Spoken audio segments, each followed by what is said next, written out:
ता सर्वदुर्गाणि मत्प्रसादात् तरिष्यसे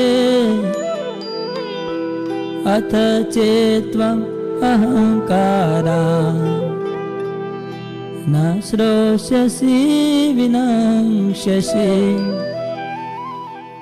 এভাবেই মদগত চিত্ত হলে তুমি আমার প্রসাদে সমস্ত প্রতিবন্ধক থেকে উত্তীর্ণ হবে, কিন্তু তুমি যদি অহংকারবশত আমার কথা না শোনো তাহলে বিনষ্ট হবে। তাৎপর্য: কৃষ্ণ ভাবনায় ভগবত ভক্ত তার জীবন ধারণের জন্য যে সমস্ত কর্তব্য কর্ম তা সম্পন্ন করবার জন্য অনর্থক উদ্বিগ্ন হন না।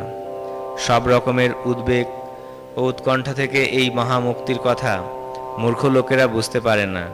কৃষ্ণ ভাবনাময় হয়ে যিনি কর্ম করেন, শ্রীকৃষ্ণ তার অতি অন্তরঙ্গ বন্ধুতে পরিণত হন। তার বন্ধু তার সন্তুষ্টি বিধানের জন্য ঐকান্তিক ভক্তি সহকারে সর্বক্ষণ তার সেবা করে চলেছেন। তার সমস্ত সুখ সুবিধার দিকে তিনি তখন দৃষ্টি রাখেন এবং নিজেকে তার কাছে সমর্পণ করেন। তাই কারো পক্ষেই দেহাবুদ্ধিজাত অহংকারের দ্বারা পরিচালিত হয়ে বিপদগামী হওয়া উচিত নয়। কখনোই নিজেকে জড় প্রকৃতির নিয়মের বন্ধন থেকে মুক্ত বলে মনে করা উচিত নয়, অথবা আমাদের নিজেদের ইচ্ছামতো কাজকর্ম করবার স্বাধীনতা আমাদের আছে বলে মনে করা উচিত নয়। প্রত্যেকেই জড়জগতের কঠোর আইনের নিয়ন্ত্রণাধীন, কিন্তু যখনই তিনি কৃষ্ণ ভাবনাময় কাজকর্ম করতে শুরু করেন তখনই তিনি জড়জগতের বিভ্রান্তি থেকে মুক্ত হন।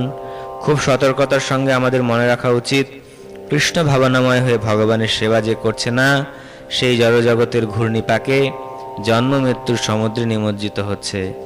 কোনো বদ্ধজীবী জানে না কি করা তার উচিত এবং কি করা তার উচিত নয়, কিন্তু যিনি কৃষ্ণ ভাবনাময় কৃষ্ণ ভক্ত তিনি কোনো কিছুর পরোয়া না করে তার কাজকর্ম করে চলেন, কারণ তার অন্তর থেকে শ্রীকৃষ্ণ তাকে প্রতিটি কাজকর্মে উদ্বুদ্ধ করেন এবং তার গুরুদেব তা অনুমোদন করেন।